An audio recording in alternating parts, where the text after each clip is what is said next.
Chapter 2. Sources of Corporate Finance. Question 2. Explain the following terms or concepts. 2 marks each. 1. Borrowed capital. Answer. Owned capital is the primary source of finance for a joint stock company, but it is not sufficient to carry on all business activities. If a company needs funds for expansion and development purposes without increasing its share capital, it can use borrowed capital. The company may raise borrowed capital for short-term, medium-term, or long-term requirements. Borrowed capital carries interest at fixed rate, and it is repayable after a fixed period of time. Following are the different sources of borrowed capital. Sources of borrowed capital. Issue of debentures. Accepting deposits. Issue of bonds. Loans from banks and other financial institutions. 2. Own capital. Answer. A joint stock company requires a huge amount of capital. There are various sources available to a joint stock company for raising capital. The capital provided by the owners of the company, that is shareholders, is called as owned capital or ownership capital. The owned capital consists of equity share capital, preference share capital, and retained earnings. Shares is considered as an external source of finance, as it is raised from outsiders, and retained earnings is considered as an internal source of finance, as it is generated through operations of the business. The initial source of capital for a new company is in the form of share capital.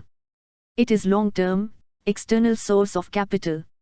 It is considered as a permanent capital, as it is returned only at the time of winding up.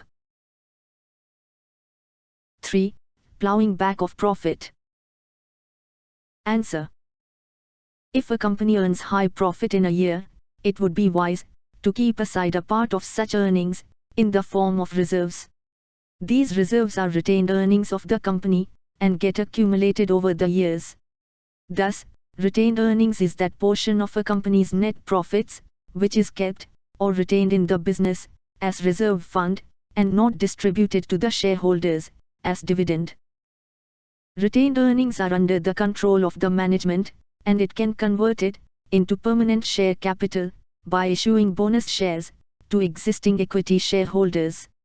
This process of capitalization of profits by issue of bonus shares is called as ploughing back of profits.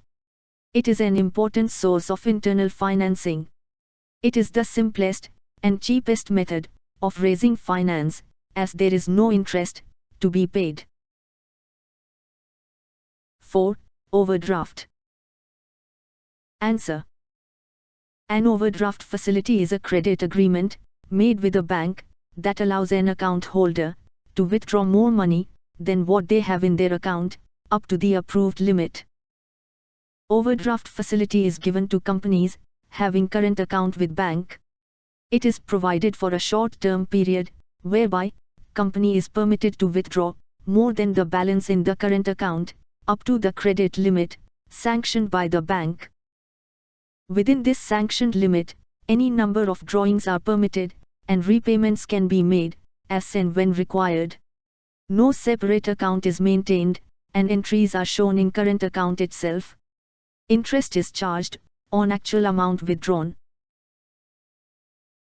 5. Trade credit. Answer. A trade credit is an arrangement where a customer can purchase goods on account without paying cash, paying the supplier at a later date. Trade credit is a helpful tool for growing businesses. Manufacturers, wholesalers, and suppliers of goods or raw materials act as trade creditors for other business organizations.